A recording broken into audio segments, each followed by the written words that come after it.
Assalamualaikum warahmatullahi wabarakatuh. Halo semuanya, pada kesempatan kali ini saya akan membahas mengenai materi analisis break-even point. Baik, sebelum kita memasuki materi, izinkan saya memperkenalkan diri. Perkenalkan, nama saya Rena Paramadina, saya dari Universitas Mulu Warman, Fakultas Ekonomi dan Bisnis, jurusan akuntansi. Baik, kita tidak usah berlama-lama, langsung saja kita masuk ke materinya. Analisis break-even point.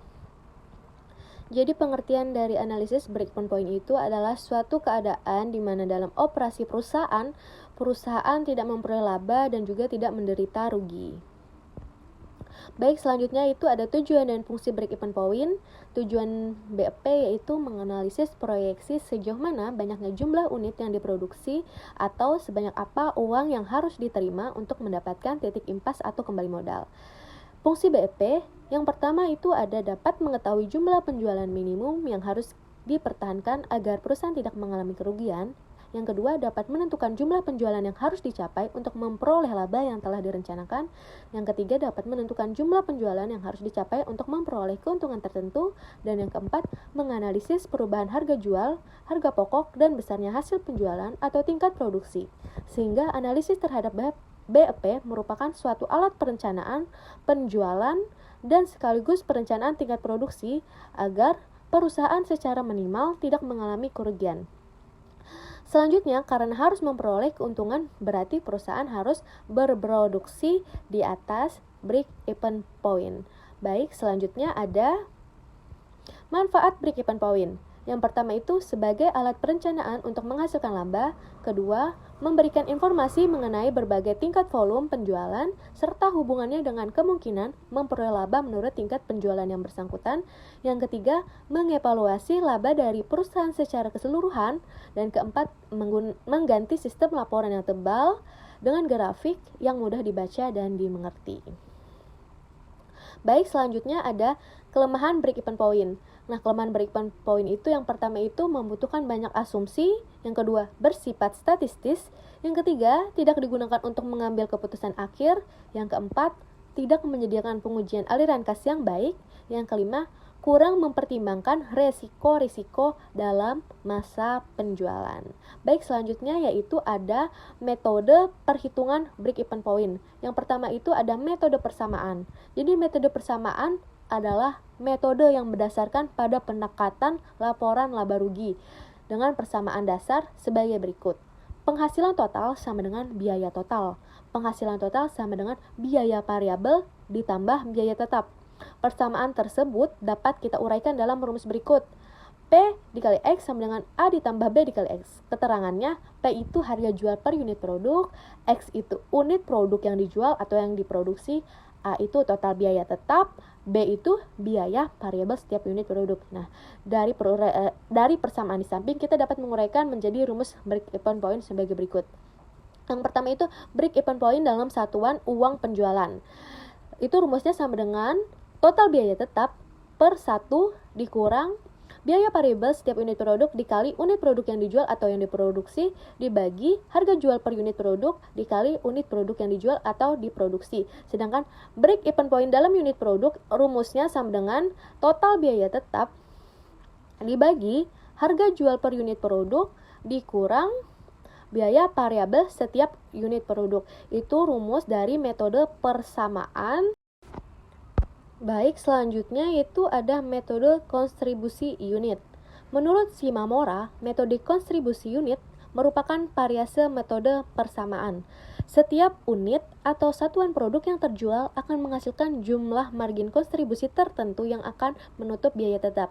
Nah, metode ini adalah metode jalan pintas di mana harus diketahui nilai margin kontribusi. Jadi margin kontribusi itu adalah hasil pengurangan pendapatan dari penjualan dengan biaya variabel. Sedangkan rasio margin kontribusi adalah margin kontribusi dibagi dengan penjualan. Nah, untuk mencari titik impas rumusnya itu kita bisa lihat di layar, yaitu BEP per unit sama dengan biaya tetap per margin kontribusi per unit. Untuk rupiahnya biaya tetap dibagi rasio margin kontribusi. Jadi itu rumus dari metode kontribusi unit. Selanjutnya kita ke metode grafis. Dalam metode grafis ini, manajer dapat menggambarkan titik impas melalui grafis. Grafis titik impas akan menunjukkan volume penjualan pada sumbu X atau garis horizontal dan biaya akan terletak pada sumbu Y atau garis vertikal. Sedangkan titik impas akan terletak pada perpotongan antara garis pendapatan dan juga garis biaya.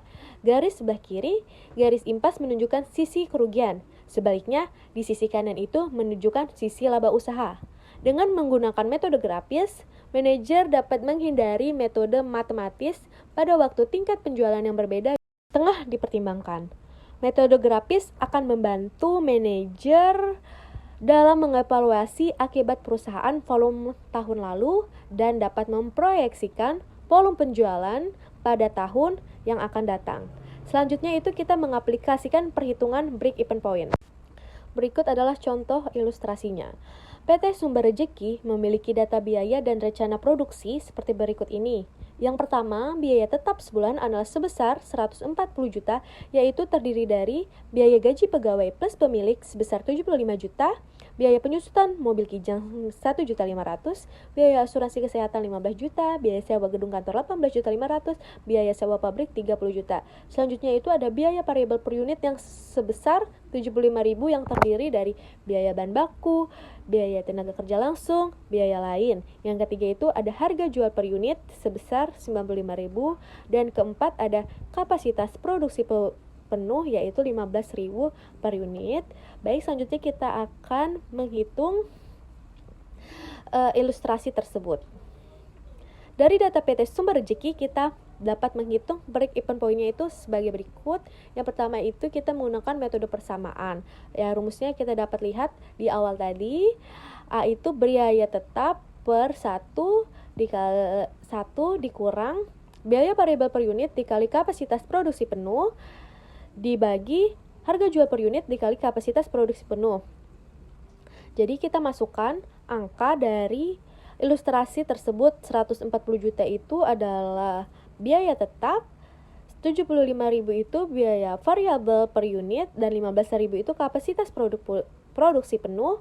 Selanjutnya itu 95.000 itu harga jual per unit dikali X itu kapasitas produksi penuh sebesar 15.000.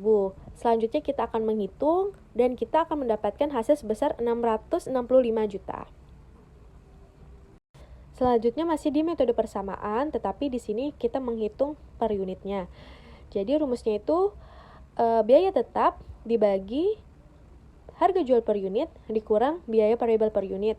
Sama dengan itu kan 140 juta itu tadi biaya tetap, 95.000 itu harga jual per unit, dan 75.000 itu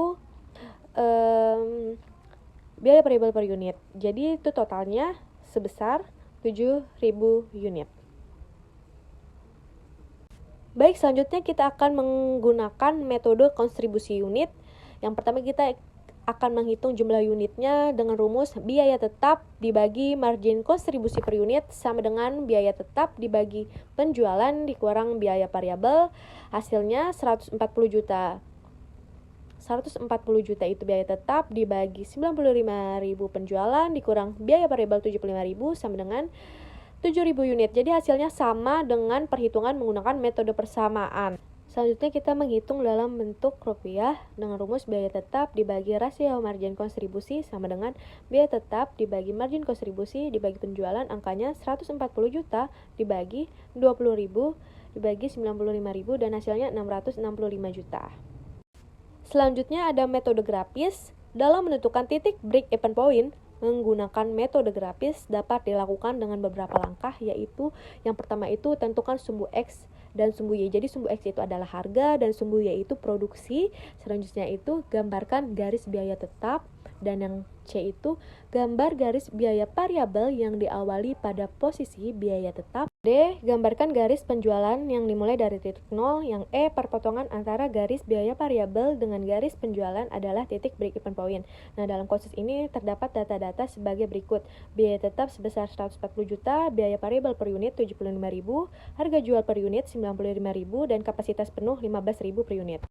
Maka dapat digambarkan break-even point dalam bentuk grafis sebagai berikut. Nah, keterangannya FC itu biaya tetap dalam produksi penuh, PC biaya variabel dalam produksi penuh, dan S penjualan dalam produksi penuh. Jadi, Dalam menghitung break-even point, kita dapat menggunakan metode persamaan, metode konstribusi unit, maupun metode grafis.